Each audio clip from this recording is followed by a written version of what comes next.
Olá, bom dia, irmãos. Aqui é o Reverendo Hélio, pastor da Igreja Presbiteriana de Vila Nova, em Goiânia, Goiás. Nós estamos iniciando mais uma transmissão pelo nosso canal no YouTube P de Vila Nova. Você é muito bem-vindo. Nós gostaríamos que, se você gostar dessa aula, desse um like aí do lado, se inscrevesse no canal e ativasse as notificações. Nós estamos acompanhando o desenvolvimento de várias igrejas que estão numa campanha para alcançar 1.000 inscritos, e algumas igrejas estão alcançando 1.000 inscritos e o YouTube não está abrindo os instrumentos para melhorar suas transmissões como prometeu. O YouTube tem cancelado várias inscrições que são feitas no canal, alegando que são inscrições que são feitas sem querer. A única forma da gente garantir que uma inscrição seja de fato efetivada é quando a pessoa se inscreve e ao mesmo tempo ativa as notificações. Você ativa as notificações quando você clica em cima do sininho.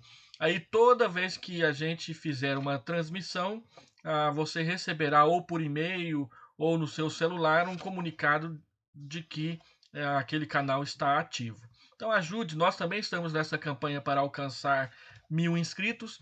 Nós estamos com 416 inscritos em nosso canal, crescendo uma média de 10 pessoas por semana, dependendo da transmissão que é feita. Isso é muito bom, nós estamos felizes, mas queremos chegar a 1.000 inscritos e esperamos que o YouTube não corte várias inscrições que são feitas sem ativação das notificações. Muito bem. A nossa aula de hoje é sobre o batismo infantil, faz parte do assunto sacramento.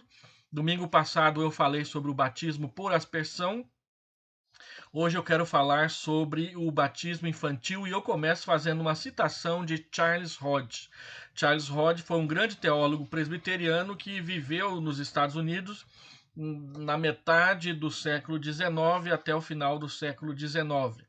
Ele foi professor de teologia do Simonton, o pastor que foi enviado para o Brasil para fundar a Igreja Presbiteriana do Brasil. Então, o Charles Hodge diz o seguinte: ele diz: para nós, o batismo é uma consagração formal e pública de nossos filhos a Deus, uma expressão de nossa fé na pessoa de seu pasto, a promessa do seu pasto ou do seu pastor, uma representação emblemática, simbólica, de necessidade de purificação de nossos filhos e da natureza da obra do Espírito Santo. Então, o batismo infantil é para nós uma representação simbólica da necessidade da purificação dos nossos filhos. Eu queria apresentar nessa manhã algumas razões porque nós presbiterianos batizamos crianças. A nossa intenção não é polemizar com os irmãos que pensam diferente, essa transmissão está pública no YouTube, mas é apresentar de forma positiva para aquelas pessoas que querem se tornar membros da igreja presbiteriana o nosso ensino. Aqui e ali nós vamos questionar uma ou outra colocação, vamos trazer respostas a uma ou outra objeção, mas a nossa intenção não é aprofundar na polêmica do assunto, apenas apresentar os argumentos positivos em favor do batismo infantil. Então, quais são as razões por que os presbiterianos batizam crianças? Primeira delas, as crianças fazem parte da família e do povo de Deus. Sempre na Bíblia, quando se fala do povo de Deus, se fala de famílias. E as famílias incluem as crianças, e tanto no Antigo Testamento quanto no Novo Testamento, nós vemos que a fé cristã é uma fé para ser abraçada por famílias, famílias inteiras, que inclui aqueles que nascem nessas famílias desde pequeno. Isso é um ensino claro tanto no Antigo Testamento quanto no Novo Testamento. Se você observar bem, eu vou colocar aqui do lado alguns textos bíblicos, não vou colocar todos que eu vou citar, mas o primeiro deles é a promessa que Deus faz a Abraão em Gênesis capítulo 17, do versículo 7 ao versículo 10. Ele diz: estabelecerei a minha aliança entre mim e ti. Deus está falando com Abraão. e a tua descendência no decurso das suas gerações, os seus filhos, os seus netos, os seus bisnetos, os seus tataranetos, depois de você, em aliança perpétua, para ser o teu Deus e da tua descendência. Deus está dizendo: eu vou ser o seu Deus, Abraão, e o Deus da sua descendência, dos seus filhos. Dar-te-ei e à tua descendência a terra das tuas peregrinações, toda a terra de Canaã em possessão perpétua, e serei o seu Deus. Disse mais Deus a Abraão: guardarás a minha aliança, tu e a tua descendência, no decurso das suas gerações. Esta é a minha aliança que guardareis entre mim e vós e a tua descendência. Todo macho entre vós será circuncidado. Circuncidareis a carne de vosso prepúcio, será isso por sinal da aliança entre mim e vós. O que tem 8 dias será circuncidado entre vós, todo macho nas vossas gerações, tanto escravo nascido em casa como comprado a qualquer estrangeiro, que não for da tua estirpe. Com efeito, será circuncidado o nascido em tua casa e o comprado por teu dinheiro. A minha aliança estará na vossa carne e será aliança perpétua. O incircunciso que não for circuncidado na carne do prepúcio, essa vida será eliminada do seu povo. Quebrou a minha aliança. Observe que Deus faz aliança com Abraão e ele inclui os seus filhos, e os filhos entram na aliança quando têm 8 dias de vida.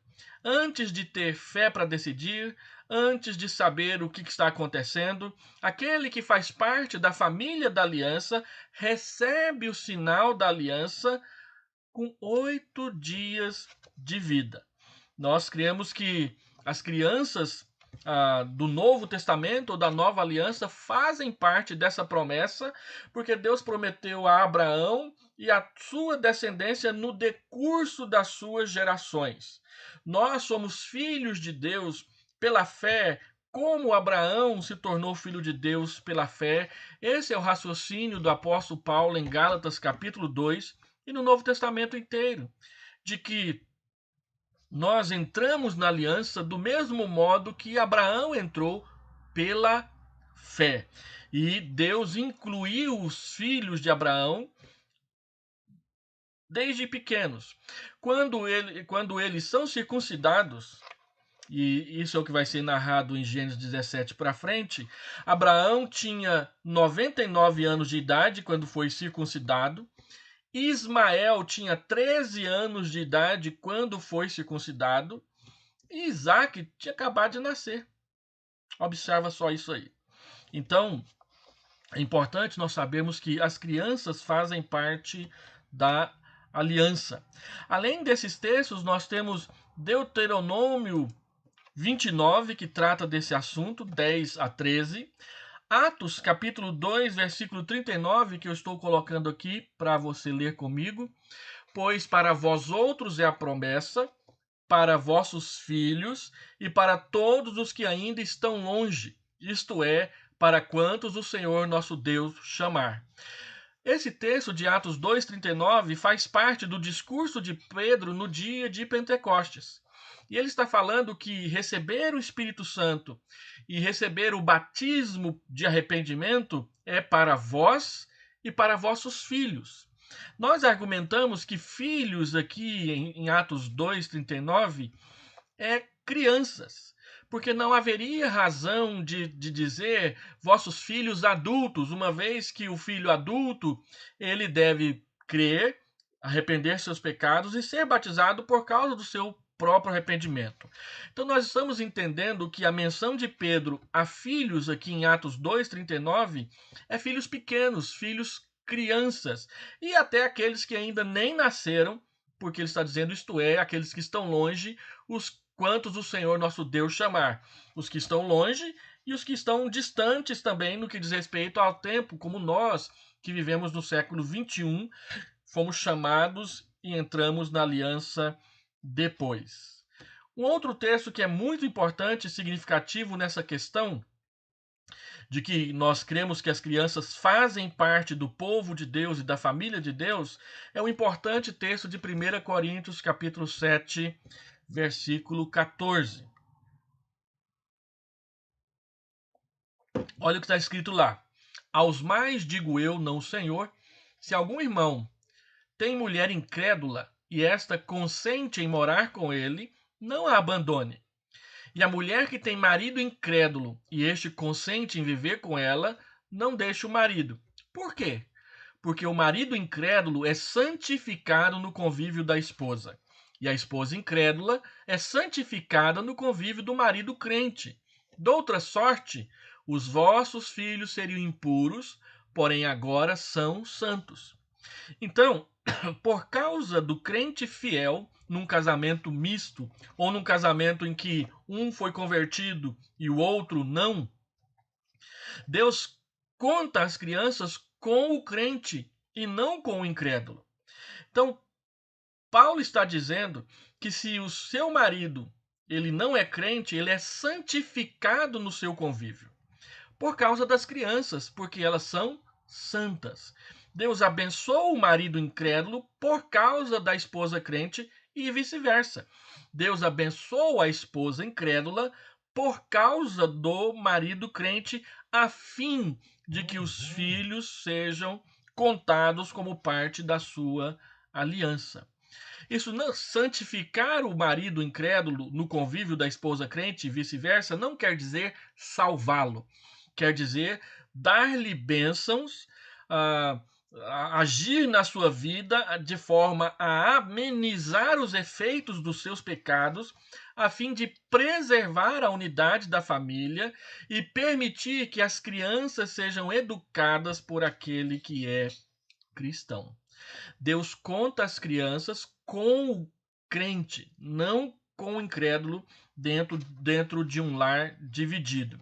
Por quê? Porque as crianças estão incluídas nas promessas da aliança do povo de Deus. Por estes textos, nós percebemos que as crianças participavam da aliança.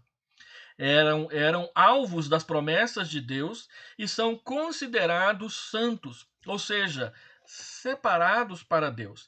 A razão por que nós batizamos crianças é por causa das promessas da aliança, não é por causa da fé.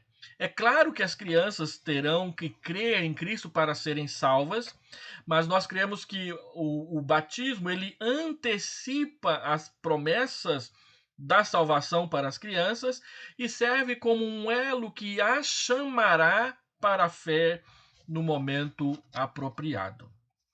Segunda razão porque nós batizamos crianças. As afirmações de Jesus sobre as crianças no Novo Testamento. O Senhor Jesus diz que delas é o reino dos céus. Olha Mateus 19:14. Deixai os pequeninos, não os embaraceis de vir a mim, porque dos tais é o reino dos céus. Existem três temas unificadores na Bíblia: o reino de Deus, a aliança de Deus com o seu povo e o mediador de Deus para com o seu povo. É interessante que nesses três assuntos, o reino, o pacto, a aliança e o mediador, as crianças estão incluídas. Olha, por exemplo, aqui o reino. Deixai os pequeninos, não os embaraceis de vir a mim, porque dos tais é o reino de Deus. Jesus está dizendo que as crianças participam do reino de Deus. O mediador, que é Jesus, está dizendo que as crianças participam do reino de Deus.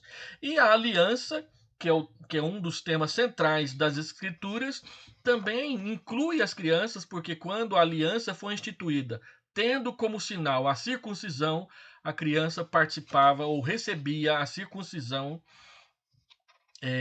com 8 dias de vida. Ela era incluída ao nascer na aliança quando recebia o sinal visível de que fazia parte do povo de Deus. Então a aliança trata das crianças, o reino trata das crianças e o mediador não se omitiu de falar a respeito das crianças. O que a Bíblia diz no Novo Testamento é que delas é o reino dos céus, Mateus 19:14. Lucas 18:16 e Marcos 10:14. A palavra de Deus diz para nós que devemos ser como as crianças para podermos entrar no reino de Deus. O que isso quer dizer? Está escrito em Marcos 10:14 e 9:36.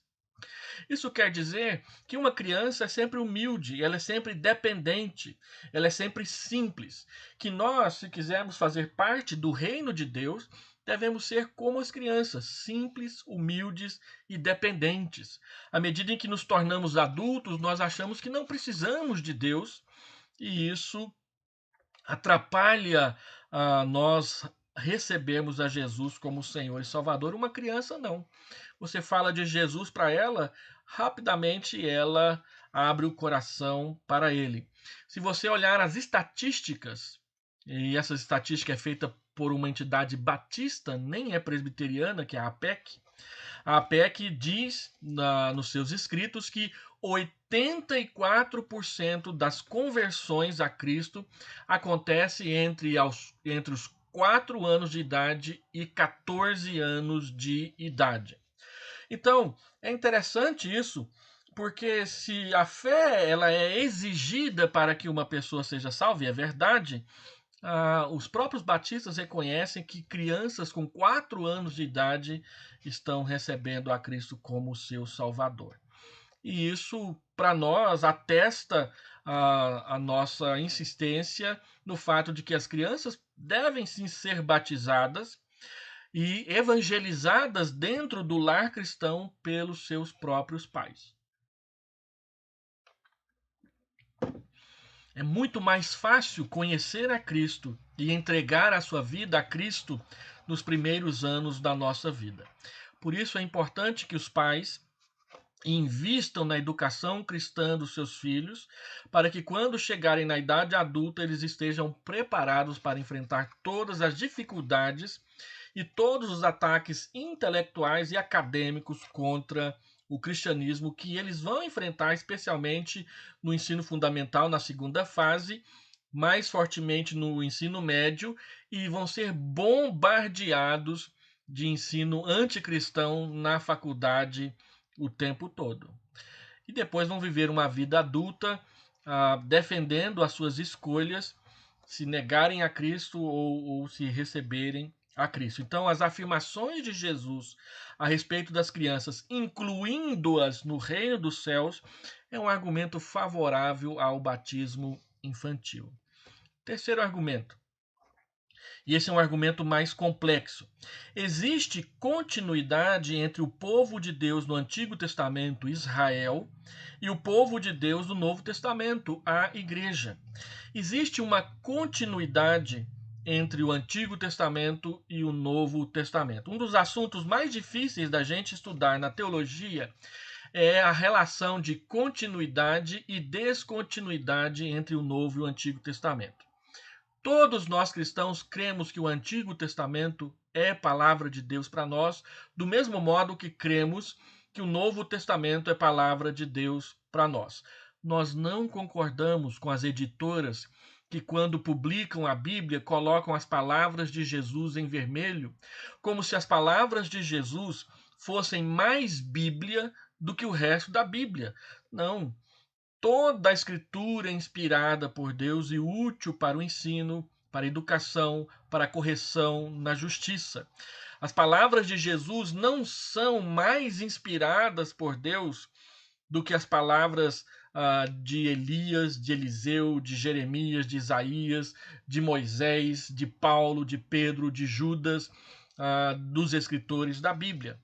A Bíblia é a palavra de Deus, incluindo as palavras de Jesus.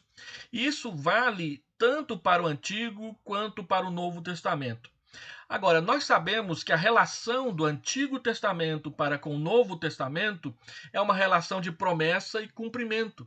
É uma relação de uma revelação progressiva. Quanto mais perto do nascimento de Jesus a história chegava, então maior era a revelação que Deus havia dado para o seu povo.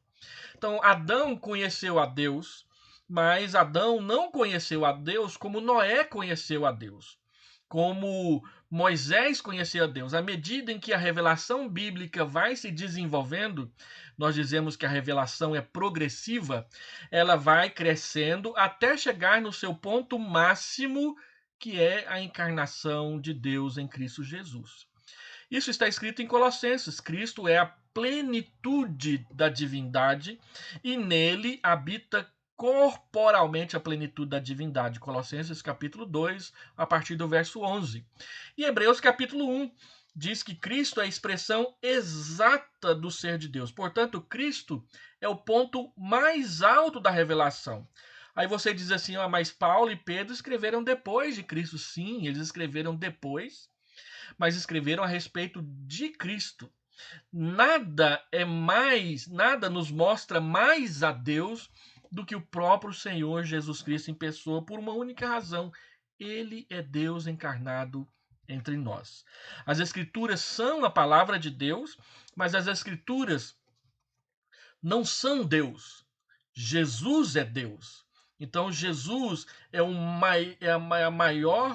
ponto mais alto da revelação que Deus quis fazer da sua pessoa para nós. Todo o resto serve a Jesus. É por isso que nós dizemos que o tema central das Escrituras é Jesus, inclusive no Antigo Testamento. E essa é a razão porque todas as vezes que nós pregamos no Antigo Testamento lá na igreja, você verá que nós faremos alguma aplicação relacionada a Jesus naquele texto do Antigo Testamento que nós fizemos. Isso é por causa da relação de continuidade e descontinuidade entre o Antigo e o Novo Testamento. Existem coisas que descontinuaram. Por exemplo, a circuncisão descontinuou, mas o significado da circuncisão como sacramento continuou. Onde que a circuncisão continuou? No batismo. A circuncisão ela era aplicada somente aos homens.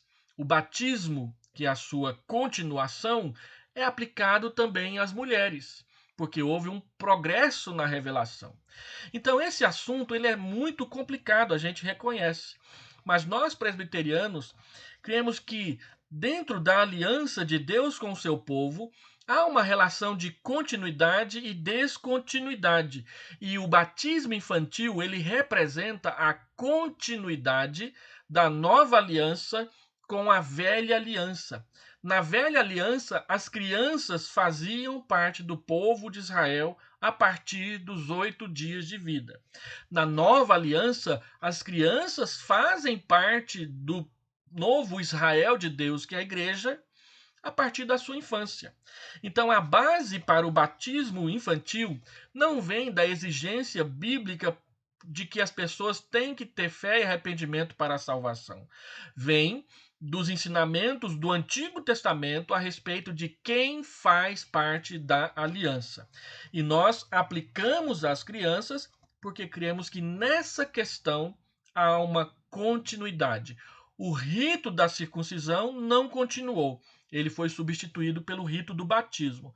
Mas o significado da circuncisão continuou, que foi substituído e foi incrementado pelo batismo. Se na antiga aliança as crianças eram inclusas, nós perguntamos por que excluir as crianças na nova aliança, que é o aumento da revelação, a revelação maior e mais incrementada, ou seja, no Antigo Testamento somente os homens eram circuncidados.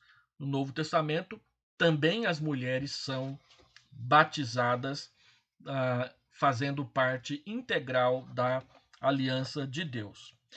E você verá, todas as promessas de Deus são repassadas à igreja.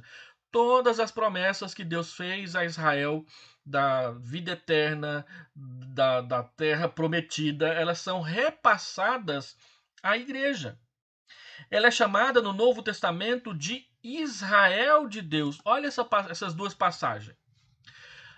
Gálatas 6,16. E a todos quantos andarem de conformidade com esta regra, paz e misericórdia sejam sobre eles e sobre o Israel de Deus. Paulo está chamando a igreja do Novo Testamento de Israel de Deus. E ele vai chamar o batismo de circuncisão de Cristo. Olha Colossenses 2,11. Nele também fostes circuncidados, não por intermédio de mãos, mas no despojamento do corpo da carne, que é a circuncisão de Cristo. O batismo é a circuncisão de Cristo. Observe que a circuncisão continua não mais fisicamente no corpo de um homem, de um menino, mas no coração por meio da fé. E como que nós mostramos externamente que o nosso coração foi circuncidado? Sendo batizados por aspersão, segundo a visão dos presbiterianos, participando do batismo. Então, seja por aspersão, seja por imersão, seja por efusão, o batismo é o sinal externo da circuncisão do Antigo Testamento, que substitui a circuncisão do Antigo Testamento. Então, repetindo para enfatizar, as crianças no Antigo Testamento participavam do rito da circuncisão. Circuncisão e batismo têm o mesmo significado em ambas as dispensações: purificação dos pecados e introdução no pacto com Deus. O batismo é chamado por Paulo em Colossenses 2:11, você acabou de ler, de circuncisão de Cristo. Pastor, o que é dispensação? Dispensação é o tempo em que a aliança de Deus é feita. Então nós temos o Antigo Testamento e o Novo Testamento, a antiga dispensação e a nova dispensação. A palavra que melhor caberia ali não é testamento, mas é aliança. A antiga aliança, que é o Antigo Testamento, e a nova aliança, que é o Novo Testamento. De modo que a nova aliança não é uma aliança completamente diferente da antiga, ela é a sua continuação. E nós dizemos isso com toda tranquilidade por causa da palavra grega que é traduzida por novo no Novo Testamento, referindo-se à aliança. A palavra que é traduzida por novo é a palavra kainé. Então você verá em alguns textos do Novo Testamento a expressão Deus criou o novo homem em Cristo. Efésios capítulo 2. Novo homem é kainé. Você verá a nova Jerusalém descendo do céu, Apocalipse 22 e 21. É kainé. O Senhor Jesus diz: este é o sangue da nova aliança. É kainé. E assim vai. Quem crê em Cristo é nova criatura, 2 Coríntios 5,17, kainé. O que é kainé? Existem duas palavras que são traduzidas por novo na Bíblia, no Novo Testamento. A palavra neo, que quer dizer um novo, inteiramente novo, completamente novo, um outro, diferente do anterior.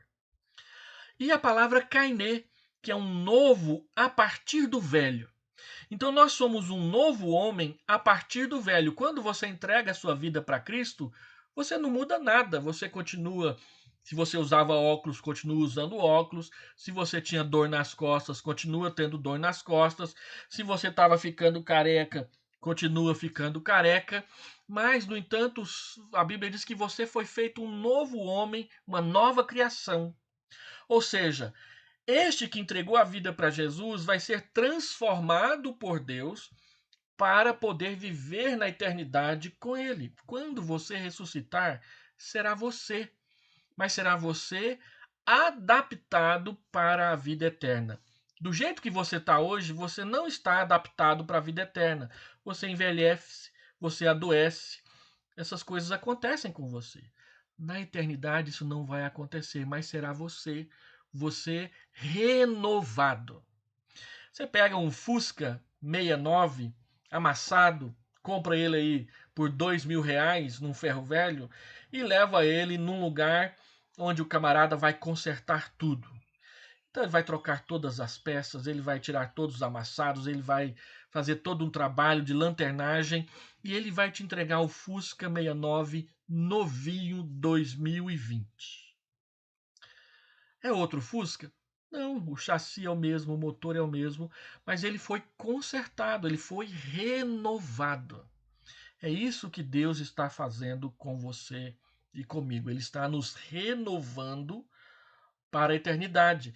Ele está fazendo isso com a aliança, Ele está fazendo isso com o novo céu e a nova terra. Ele está fazendo isso com a nova Jerusalém. Ele está renovando tudo.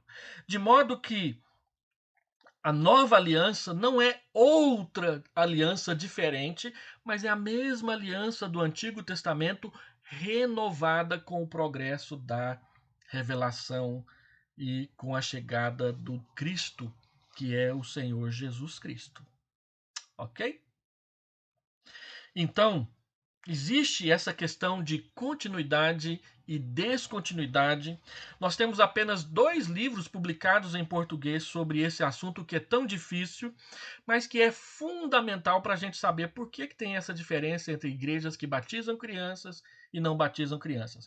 Um outro assunto que é profundamente relacionado com essa questão de continuidade e descontinuidade na igreja é o dízimo. Tem igrejas que dizem dízimo é do Antigo Testamento. Por que elas falam isso? Porque elas acham que não há continuidade nessa questão do Antigo para com o Novo Testamento. Nós, presbiterianos, cremos que há uma continuidade na prática da entrega de dízimos do Antigo Testamento com o Novo Testamento. Agora, se você estuda todas as leis do Antigo Testamento a respeito de contribuições, o dízimo é só uma. Haviam muitas outras regras de contribuição no Antigo Testamento que tem gente na igreja que nem sequer jamais ouviu falar delas, como por exemplo, tinha o ciclo do santuário, todo ano o homem tinha que dar lá não sei quantos ciclos para ajudar na reforma do templo, além do dízimo. Haviam as ofertas votivas, havia as ofertas de resgate quando uma criança nascia e ela era circuncidada, havia um valor que era pago como oferta para o sacerdote. E muitas outras que eram regulamentadas. No Novo Testamento, nós cremos que prevalece o dízimo por causa de várias questões. Por exemplo, há promessas para aqueles que o praticam. Ele é proporcional e o Novo Testamento sempre fala de ofertas proporcionais. Então, há várias questões que nos levam a concordar que o dízimo permanece, mas que o dízimo é apenas o mínimo que se espera de um cristão saudável na sua fé. Outras igrejas acham isso um absurdo. Por quê? Por causa de como entendem a continuidade e a descontinuidade entre o Novo e o Velho Testamento. Então não é só a questão do batismo que está relacionada a esse assunto. A, a questão do dízimo está relacionada a esse assunto. Às vezes, questões de vestimenta estão relacionadas a esse assunto. Por exemplo, tem igrejas que dizem que a mulher jamais pode vestir uma calça comprida, porque a calça comprida é roupa de homem. Da onde que eles tiram isso? Lá de Deuteronômio 22. Entendeu? Então eles acham que há uma continuidade nessa questão. É claro que eles estão desinformados, porque quando a calça comprida foi inventada no século XIX, ela foi inventada para as mulheres, não para os homens. Os homens é que se apropriaram disso. Agora, a questão de vestir roupa de homem e roupa de mulher é uma questão interessante, porque lá no Antigo Testamento a mulher usava uma túnica que ia até os tornozelos, cobrindo inclusive os pés. E os homens usavam uma túnica que ia até mais ou menos perto do joelho, que seria hoje a mini saia das mulheres. Então, a mulher não deveria usar esse tipo de roupa. No entanto, o que a gente mais vê por aí é mulher usando mini saia, algumas bastante indecentes. Espero que as irmãs que são membros dessa sala não estejam envolvidas nesse grupo. Essa que é a questão. Tudo isso tem a ver com continuidade e descontinuidade entre o Antigo e o Novo Testamento. E é um assunto importante que nós precisamos, pelo menos, conhecê-lo para não ficar dando fora por aí. Quarta razão por que batizamos crianças. Os batismos de famílias inteiras no Novo Testamento nos dão uma razão para isso. Cornélio, em Atos 11, a Bíblia diz que ele e toda a sua casa foi batizado. Será que na casa de Cornélio só tinha filhos adultos? Não tinha crianças? Ele não tinha netos, por exemplo? A Bíblia diz em Atos 16 que Lídia e a sua casa, ou seja, toda a sua família, foi batizada. E diz no mesmo capítulo que o carcereiro e toda a sua casa foi batizada. É em Atos 16 que tem aquele famoso versículo que a gente sabe de cor: crê no Senhor Jesus e será salvo, tu e tua casa. Paulo diz essas palavras para o carcereiro e logo depois ele e toda a sua casa foi batizada. Casa ali tem o sentido de família. A pergunta que nós presbiterianos fazemos com honestidade: será que não havia nenhuma criança na família de Lídia e na família do carcereiro e a Bíblia diz que toda ela foi batizada? Tem mais.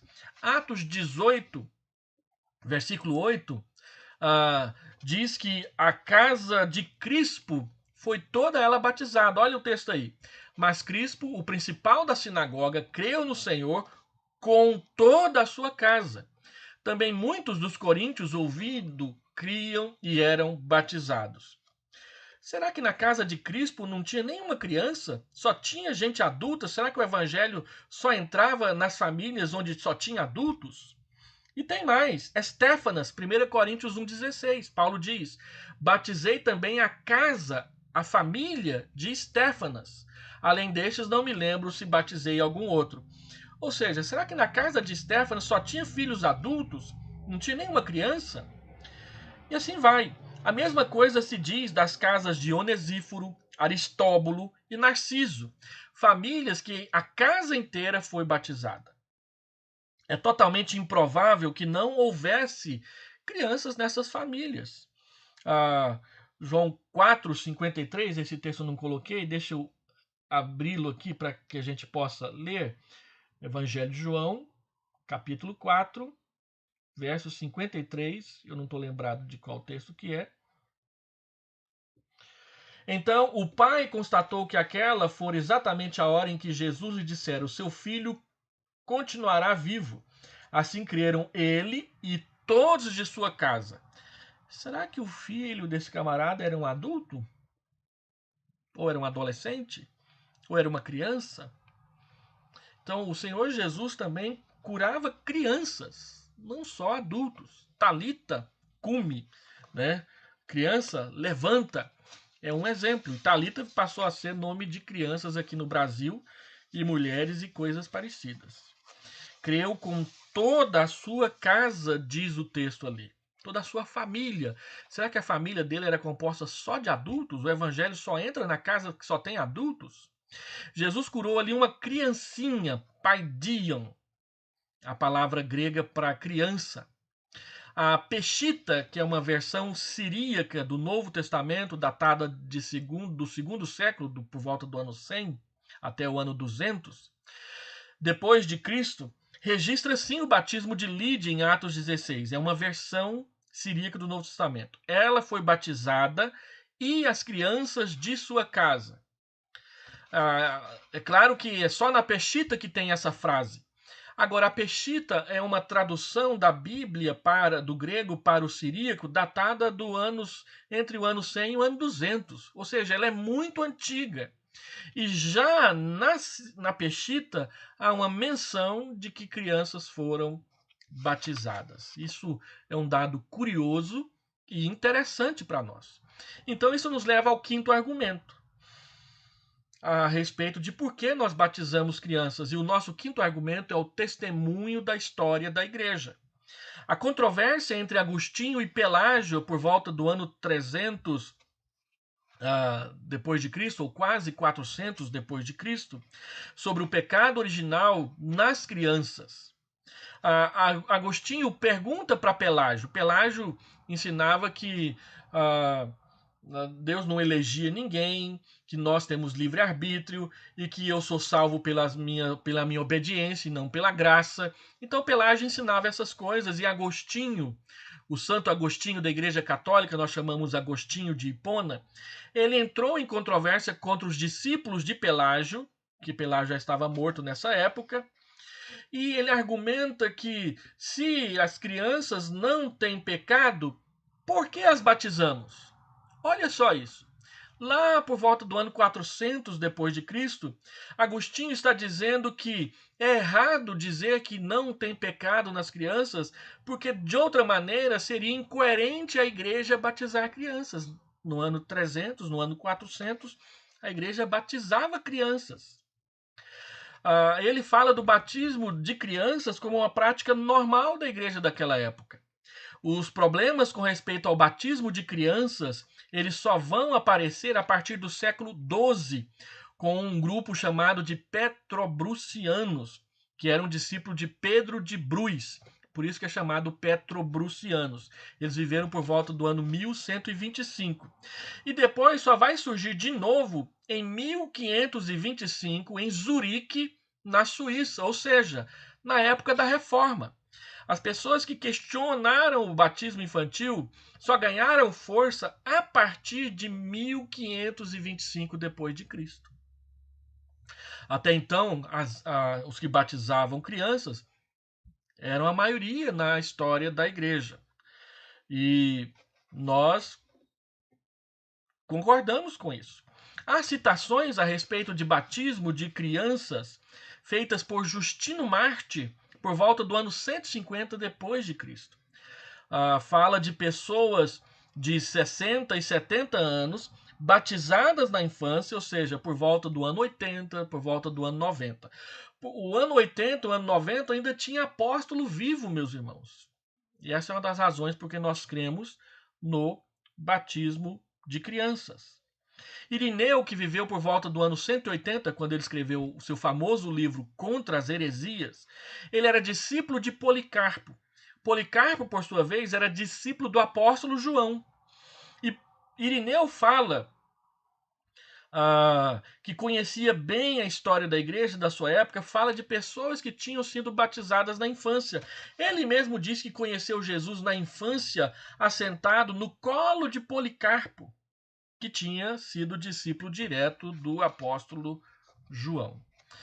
Esses são os 5 principais argumentos em favor do batismo infantil. A base do batismo infantil é a doutrina da aliança, o pacto da graça, a continuidade entre o antigo e a antiga e a nova aliança na Bíblia, as palavras de Jesus a respeito das crianças, os relatos de batismo de famílias no Novo Testamento e as informações que o Novo Testamento dá a respeito de que as crianças são santas, mesmo num casamento misto ou num casamento onde uma pessoa se converteu e a outra não. E a história da igreja. A história da igreja está salpicada de documentos antigos que falam de crianças que foram de pessoas que foram batizadas na sua infância. Agora, nós presbiterianos reconhecemos a dificuldade que nós temos que estabelecer na relação da fé com o pacto da graça. Nós estamos conscientes disso. Há dificuldades. Se a Bíblia diz que quem crê e for batizado será salvo, e nós cremos que o batismo não salva, então nós não podemos descansar na ideia de que, uma vez que as crianças fazem parte do pacto, o reino pertence a elas e o Senhor Jesus cuidou delas, isso não quer dizer, em hipótese alguma, que nós cremos que o batismo salva, que há uma regeneração batismal para as crianças. Não. O batismo, ele é um selo de que você está incluído na aliança e que, portanto, você estará exposto aos ensinos da aliança e do evangelho e da Bíblia com muito mais frequência de que uma pessoa que não crê nessas coisas e que, portanto, não frequenta a igreja faria.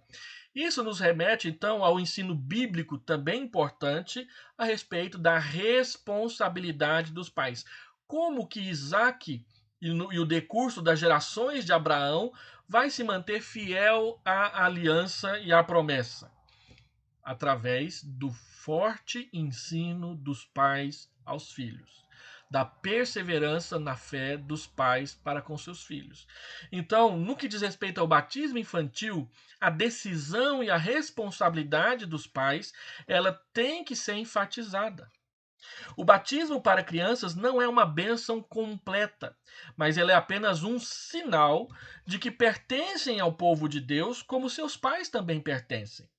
Portanto, isso implica que a fé dos pais os representa diante de Deus, assim como Jesus nos representa no que diz respeito à salvação. Assim como Adão nos representou no que diz respeito ao pecado, os pais representam seus filhos no que diz respeito à fé perante Deus, até que eles mesmos possam responder por sua fé. Isso quer dizer que, para as crianças, o batismo é um testemunho constante da obra de Deus para chamá-las à conversão. O papel dos pais, então, é o de educá-las para a salvação, conduzindo-as no ensino da palavra de Deus. E você conhece o texto de Provérbios 22:6 de cor. Ensina a criança no caminho que deve andar, e ainda quando for velho não se desviará dele. Isso não quer dizer 100% dos casos que as crianças vão seguir o caminho, mas quer dizer que se você, pai, é fiel, você poderá sim colher os resultados positivos dessa atitude. Então, olha 3 textos aqui que falam sobre a responsabilidade dos pais na educação cristã dos seus filhos. Provérbios 22:6, Efésios 6:4, e vós, pais, a palavra traduzida por pais aqui, deixa eu olhar aqui que eu fiquei na dúvida. Efésios, capítulo 6, versículo 4. Efésios 6, versículo 4. Deixa eu abrir na minha Bíblia aqui. Aguenta a mão aí. Tá abrindo. Então, pais. A minha Bíblia aqui está na outra língua. A palavra traduzida por pais aqui é o pai marido. E vós, pais, não provoqueis vossos filhos a ira, mas criai-os na disciplina e na demonstração do Senhor. O versículo anterior diz que os filhos devem obedecer os seus pais. A palavra traduzida por pais no versículo 1 de Efésios 6 não é a mesma que é traduzida por pais aqui no versículo 4. Lá no versículo 1 é gneusen, ou seja, progenitores, quer dizer pai e mãe juntos. Os filhos devem obedecer os seus pais, o pai e a mãe juntos. Mas quando há um ensino claro a respeito da educação na Bíblia, Deus chama os pais maridos, homens, à responsabilidade.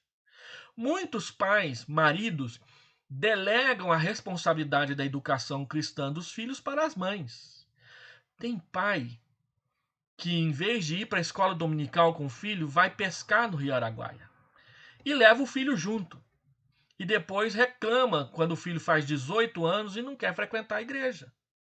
Tem pai que prefere ir para o futebol no domingo do que para a igreja com o filho.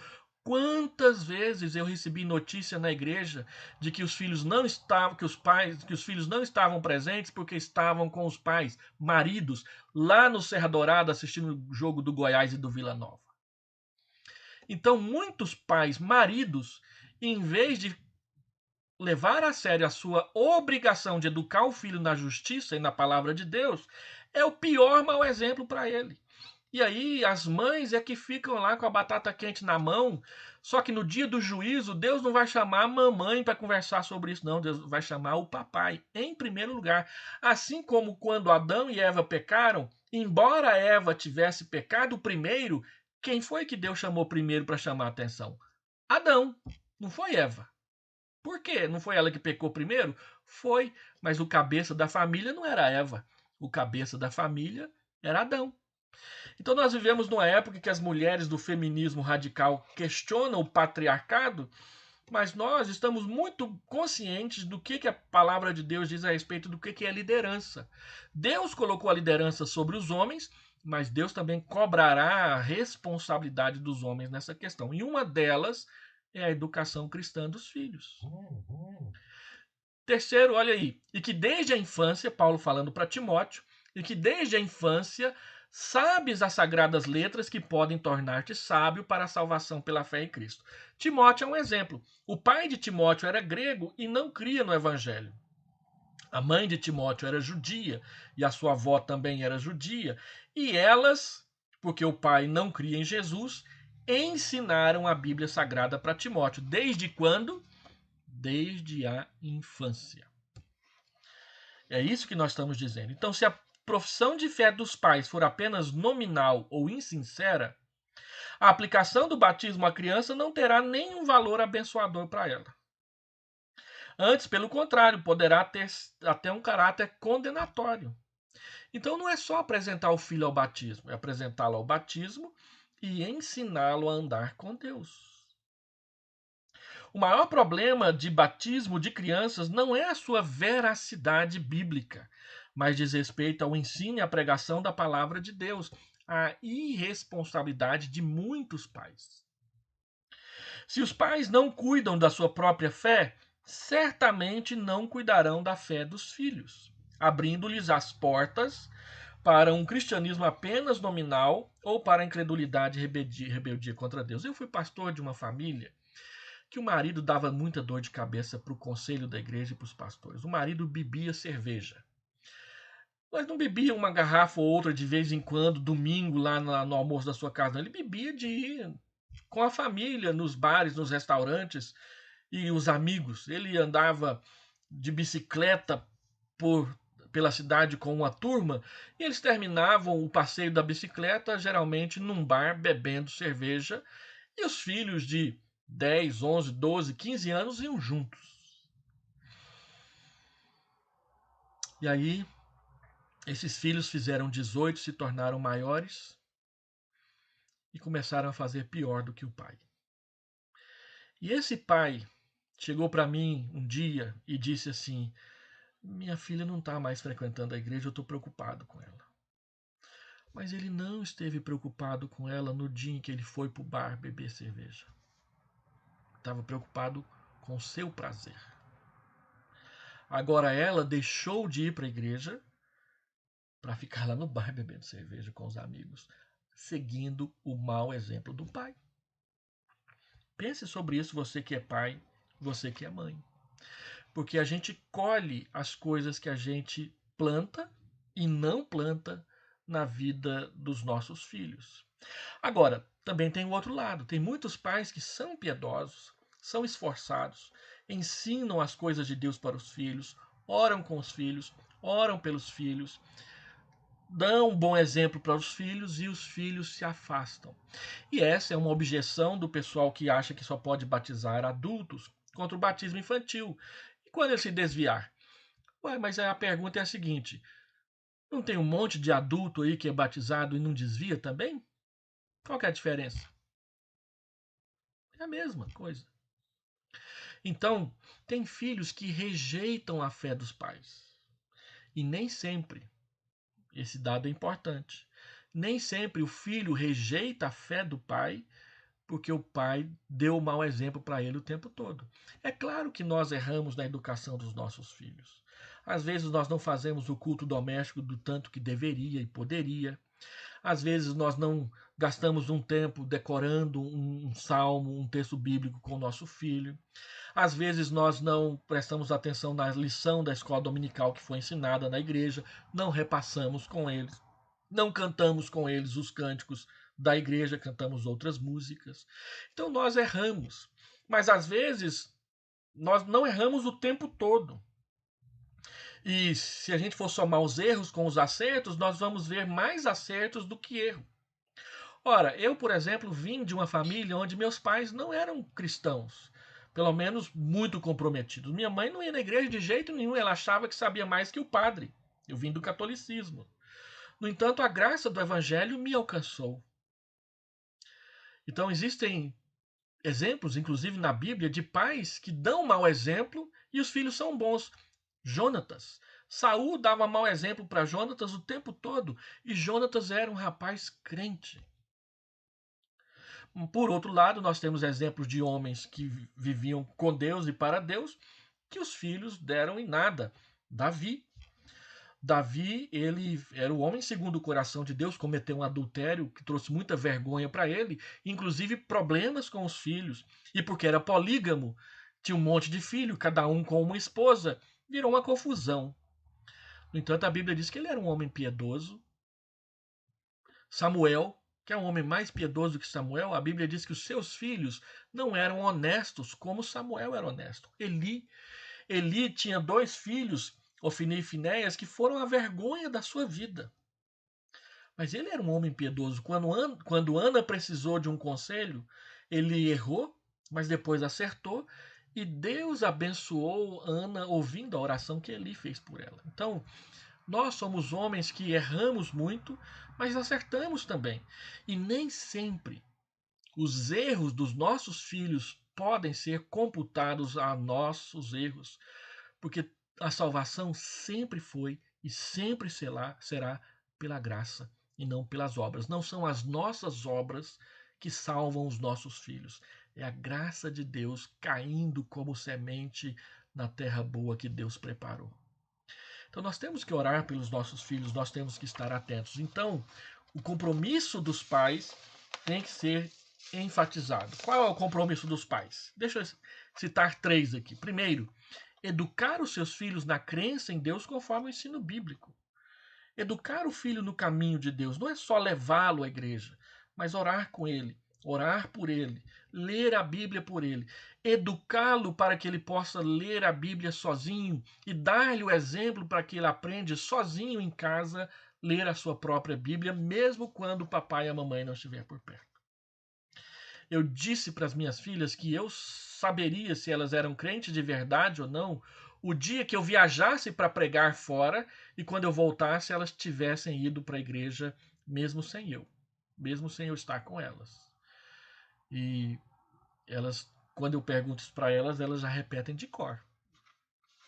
Segundo, ensiná-las a ler a Bíblia, ler para eles e com eles, orar com eles, orar por eles, servindo-lhes de modelos e bons exemplos na fé e na piedade cristã. Muitos hábitos que os nossos filhos adquirem que diz respeito à igreja, eles aprendem com a gente. Eu fui pastor de um presbítero. Ele dizia: pastor, eu nunca ensinei para os meus filhos que eles deveriam orar de joelhos ao pé da cama na hora de dormir. Agora, eu e a minha esposa orávamos assim. E de vez em quando a gente percebia que a porta se abria na hora que a gente estivesse orando, depois que tínhamos colocado os meninos na cama.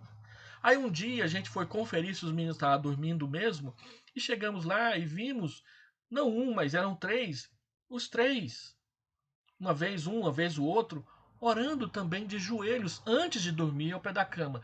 Quem ensinou? Não foi o pai que disse, você tem que orar de joelho. Eles viram seus pais orando de joelho e começaram a orar de joelhos também. Então, se você é envolvido na igreja, se você é participativo na igreja, corre-se o risco de que o seu filho seja participativo e envolvido na igreja também.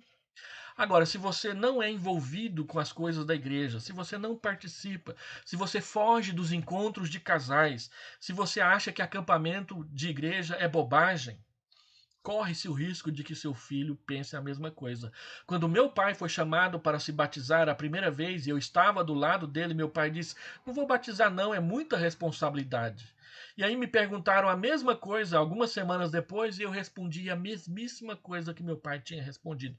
Graças a Deus, o Espírito Santo veio ao meu coração e quando eu fui perguntado de novo pela segunda vez, eu resolvi me matricular na classe de Fundamentos da Fé e fazer a minha pública profissão de fé para dizer que Cristo era o meu Deus, o Deus da minha vida pessoal. Então, nós damos bons exemplos e nós damos maus exemplos. Oremos para que os nossos maus exemplos caiam no esquecimento ou não tragam consequências para os nossos filhos. Procuremos ser exemplos para eles. E 3, levá-los à igreja assiduamente, para que aprendam o temor a Deus, o amor e o respeito para com as coisas de Deus. Nossos filhos aprenderão a amar a igreja, a amar os pastores, a amar o evangelho, se nós amarmos também. Mas se nós só falamos mal da igreja, se nós só reclamamos dos presbíteros, se nós vivemos até xingando os membros da igreja, corre-se o risco que os nossos filhos façam a mesma coisa. Deixa eu concluir. O batismo de crianças tem implicações para os pais, para a igreja e para os próprios filhos. Para os pais, a fé dos pais crentes, 1 Coríntios 7,14, traz bênçãos para os filhos enquanto crianças e depois, na idade adulta, estabelecendo o vínculo deles com a igreja. Então, procure ser exemplo e ensinar a verdade para o seu filho. Segundo, para a igreja tem o compromisso indissolúvel de ajudar, auxiliar os pais, dando exemplo de fé para as crianças. A igreja é o local onde os filhos vão exercitar a sua fé. E terceiro, para os filhos. Pelo batismo, eles são inclusos na família de Deus. O batismo lhes servirá sempre de incentivo para a prática do bem, para a concretização da sua confissão de fé publicamente no momento apropriado, e será um obstáculo para a prática do mal. Você vai dizer: olha, você foi batizado, você pertence a Deus. Isso vai mexer com o coração do filho, sim. E isso não é terrorismo opressivo, como dizem os psicólogos modernos. Não, isso é educação cristã. Agora, isso tem que ser acompanhado com uma vida de exemplo. Não adianta você dizer: você foi batizado, mas você não vai à igreja, você não lê a Bíblia, você não ora com ele. É perda de tempo. Tem que praticar as duas coisas: levar o filho ao batismo e levá-lo à fé por meio do exemplo e do ensino constante para a sua criança. Assim, que Deus abençoe você que quer fazer a sua pública profissão de fé.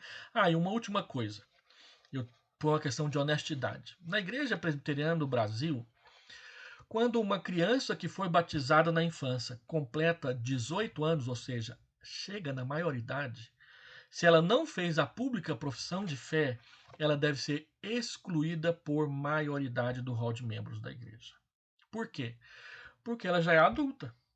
Então ela já tem condição de dizer se crê ou não crê em Jesus. Por isso é importante, e todo o nosso cronograma de ensino na escola dominical, ele é voltado para conduzir as crianças à pública profissão de fé. Eu estou preparando um currículo para adaptar ao currículo da vida da nossa igreja, que ele vai ser direcionado. As crianças aprenderão todas as histórias bíblicas e ensinamentos bíblicos até os 12 anos de idade.